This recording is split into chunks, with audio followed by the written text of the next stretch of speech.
musím být určitě pozitivní, protože pro nás v této situaci každý bod je nesmírně cenný a víme, že na Lapači se nevyhrává, sami jsme si to okusili v loňském playoff tady, že se tady hraje hrozně složitě proti domácím, kteří hrajou aktivně a fanoušci ženou, nicméně jsme plnili dobře taktický plán, kluci hráli maximálně jednoduše až na pár momentů. Bohužel jsme dostali takový smolný gól při špatné rozehrávce, na druhou stranu nás tam náš golman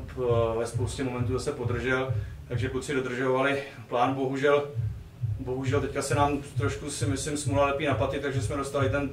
ten gól, přestože domácí měli, tak byl trošku smolný po tom odrazu od Karla Nedbala na přední tyč do protipohybu brankáře. Na druhou stranu věřili jsme až do konce,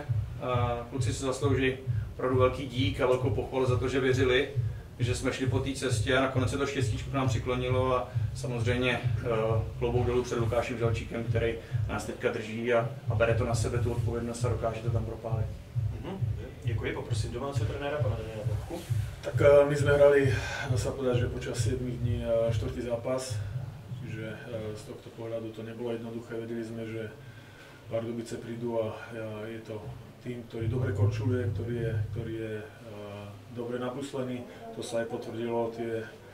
šance sa striedali počas toho zápasu na obidvoch stranách. A my sme mohli tiež strhnúť to víťazstvo aj skorej, tam sme mali v druhej tretine, tam bolo niekoľko príležitostí, kde sme mohli dať gól.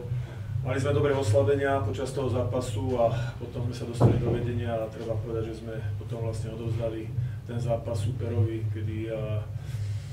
treba si otvorene povedať, že tí hráči, ktorí už niečo majú za sebou, tak musia udržať emóciu, musia vedieť to podržať tak, aby sme nešli do tých oslabovkových situácií, ktoré sme zvládali,